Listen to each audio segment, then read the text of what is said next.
I was scrolling through our neighbor's security footage when I saw her. My 3-year-old daughter Emma, supposedly kidnapped from our front yard 5 years ago, walking hand in hand with my husband into the house next door. My hand started shaking so violently I nearly dropped the laptop. Emma had been declared dead after 18 months of searching. We'd held a memorial service. I'd spent 3 years in therapy learning to live with the guilt of looking away for just 30 seconds while she played with her sidewalk chalk.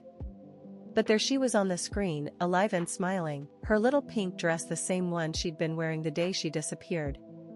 Let me back up. My husband David and I had what everyone called the perfect marriage. High school sweethearts, married at 22, bought our dream house at 25.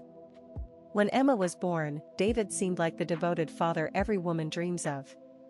He'd wake up for midnight feedings, change diapers without complaint, spend hours reading her bedtime stories. Our neighbors, the Hendersons, were this sweet elderly couple who'd lived next door for 40 years. Mrs. Henderson would bring over cookies, and Mr. Henderson helped David fix our fence last spring. They'd always been so kind about Emma's disappearance, bringing casseroles during those horrible first weeks, helping us distribute missing person flyers. The day Emma vanished, I was planting flowers in our front garden. She was drawing hopscotch squares on the sidewalk, chattering away about her imaginary friend. I went inside for maybe 30 seconds to grab my gardening gloves from the kitchen counter. When I came back out, her chalk was scattered on the ground and she was gone. David called the police while I ran through the neighborhood screaming her name. The investigation consumed our lives. They questioned registered sex offenders, checked traffic cameras, searched the nearby woods with cadaver dogs. David was interviewed multiple times, but he had an airtight alibi. He'd been at work, with dozens of witnesses and security footage proving it. Except now I was looking at footage that proved everything was a lie. I watched in horror as the video continued. David walked calmly to our front door, waited until I went inside, then quickly scooped Emma up and carried her next door. She wasn't struggling or crying. She looked like she was playing a game. My heart was pounding so hard I could hear it in my ears. I scrolled through more files, finding weeks of footage. Emma playing in the Hendersons' backyard. Emma eating breakfast at their kitchen table. Emma sleeping in what must have been their guest room, surrounded by new toys. The Hendersons were in on it. But why? What possible reason could David have for faking our daughter's kidnapping? For putting me through hell for 5 years? For letting me blame myself for her death? I kept watching, my stomach churning with each new revelation. There were videos of David visiting next door every day after work, spending hours with Emma while I was at my grief counseling sessions. The three of them, David, Emma, and Mrs. Henderson, looked like a happy little family. Then I found the video that explained everything.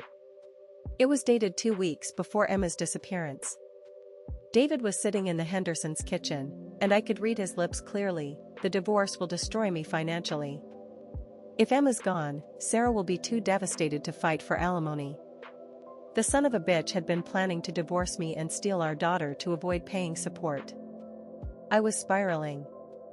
5 years of grief, therapy, antidepressants, sleepless nights, all because my husband wanted to save money in a divorce. I'd quit my job because I couldn't function. I'd pushed away friends and family. I'd tried to kill myself twice.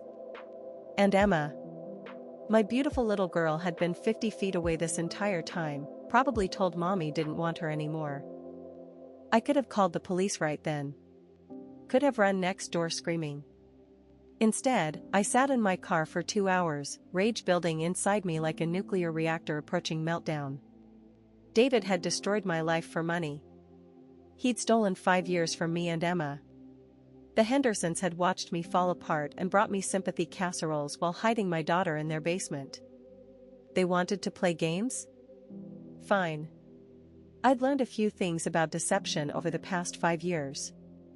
I spent the next week planning. I copied all the security footage to multiple drives and uploaded it to a secure cloud server. I researched kidnapping laws and statute of limitations. I opened a new bank account and secretly moved half our savings into it. Most importantly, I figured out their routine.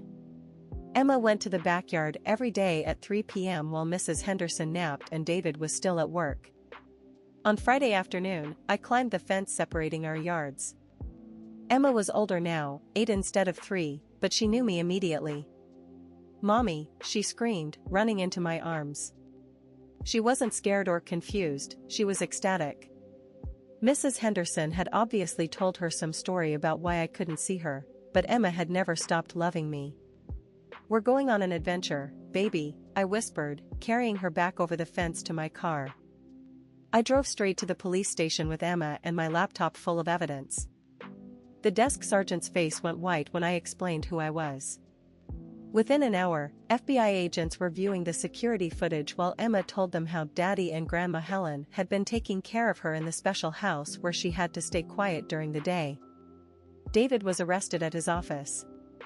The look of shock on his face when the FBI agents walked in was apparently priceless. His co-worker filmed it and it went viral on TikTok.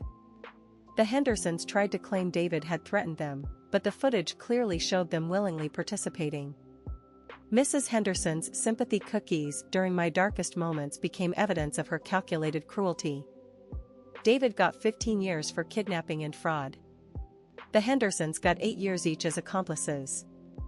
The judge was particularly harsh because of the exceptional psychological torture inflicted on the victim.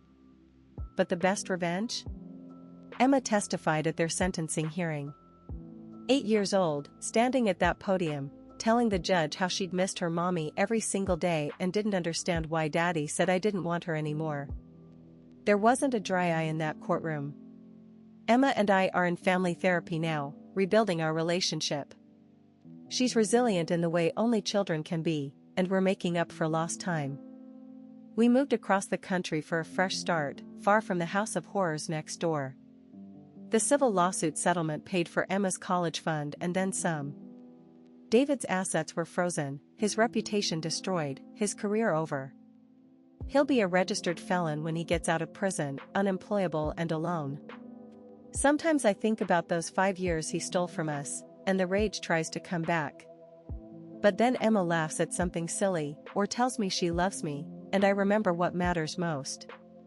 I got my daughter back. Justice was served. And the truth always finds a way to surface, no matter how deep someone tries to bury it.